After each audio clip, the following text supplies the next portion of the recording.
discover, offer and request, and the final one is DHCP ACK. So let us select this DHCP ACK and expand this to know all the subfields and fields, header fields of the DHCP ACK.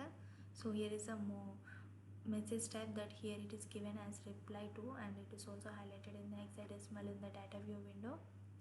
And the hardware type, here it is given as Ethernet. And the hardware address length, transaction ID, the entire transaction ID from the discover to the ACK, it is same for all the discover, offer, request and ACK. So seconds elapsed from the client to server, from the client requested and the request is sent to the server, the seconds elapsed is 0.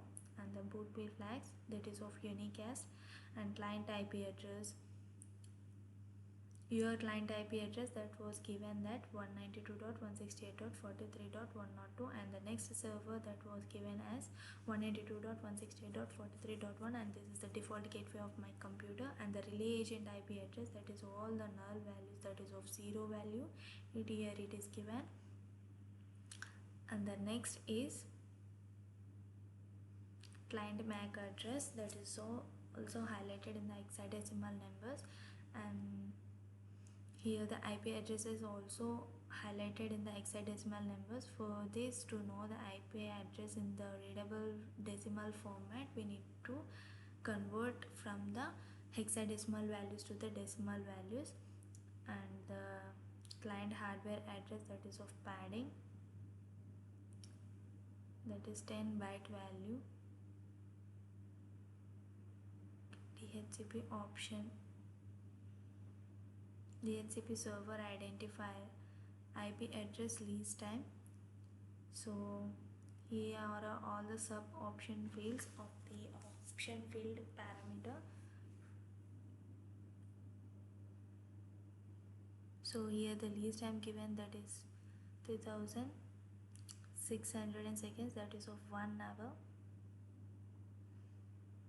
And renewal time, rebinding time value, here compared to previous, here the extra thing that we got as rebinding time value, that is 3150 seconds, 52 minutes 30 seconds. And subnet mask is of 255.255.255.0. broadcast address, that is given as 192.168.43.1. length of 4 broadcast, name of the server and 192.168.43.1, and the domain name server. Client fully qualified domain name, here it is given, and what are the flags associated with that. So here the one nibble, it is occupied as 4-bit value, that is 0. And the server DNS and encoding, when the encoding language is of ASCII encoding. And the server overrides, whether it is overrides, then the value is 1. So here the second nibble, third bit, it is occupied. Server and results, here is the client name of my computer, that is from which the IP address is requested, value, length and vendor specific information. And here are the fields, subfields of the option field. So as we discussed in this about the DHCP ACK packet and what are the header fields it consists.